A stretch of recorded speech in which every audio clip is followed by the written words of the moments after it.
Олон улсад тэтгэлэгтэй сургаж байгаа хүүхэд залуучууд маань бол тэтгэлгийнхаа талаарх мэдээллүүдийг маш олон өнцгүүдээс, маш олон их сурвалжуудаас хайж, үзэж цаг алддаг.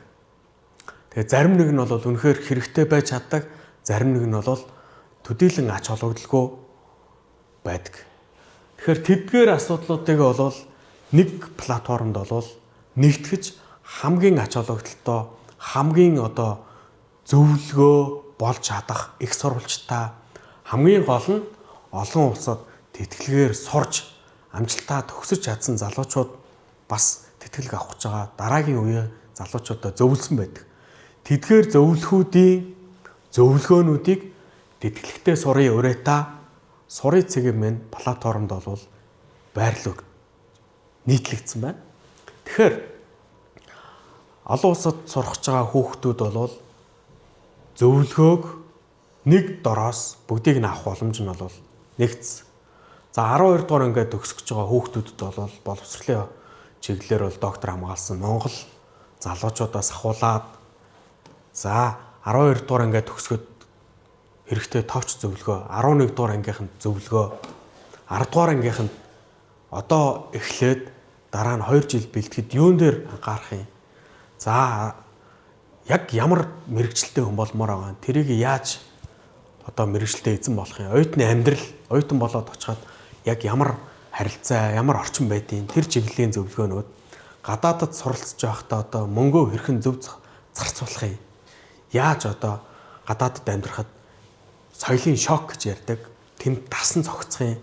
Эцэгчүүдтэйгээ буцаагаад эрэх холбоотой яаж ажиллаж амьдрах юм?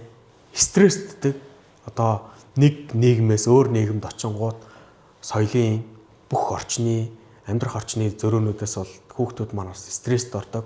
Тэр бүх зүйлүүдийг яаж менеж хийж явах юм? За гэх мэтчлэнгээр маш олон зөвлөгөөнүүд бол энэ дээр бол нийтлэгдсэн байна.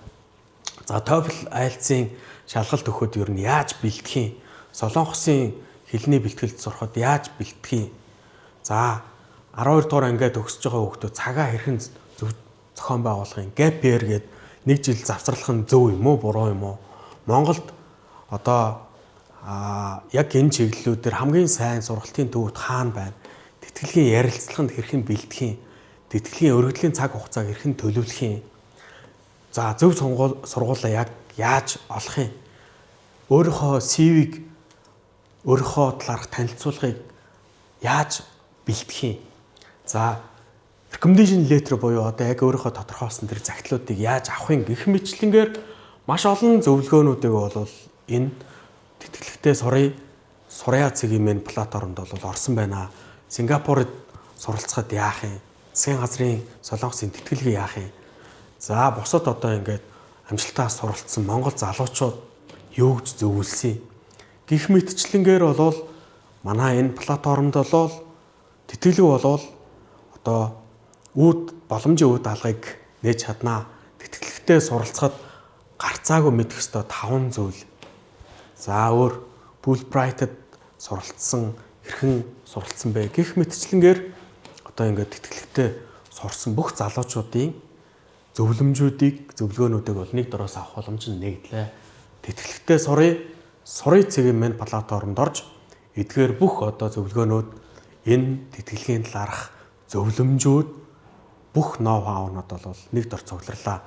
Тийм болох дээр 12 дугаар ангид төгсөж байгаа олон улсад тэтгэлэгтэй сурах байгаа хүүхд залуучууд та бүхнийг манай системд зорин орж ирж эцэгтэйгээ хамт энэ системийг уншиж, судлаж тэтгэлгийн боломжоо нэмэгдүүлээрэй гэж та бүхнийг урьж байна. Амжилт хүсье та бүхэндээ.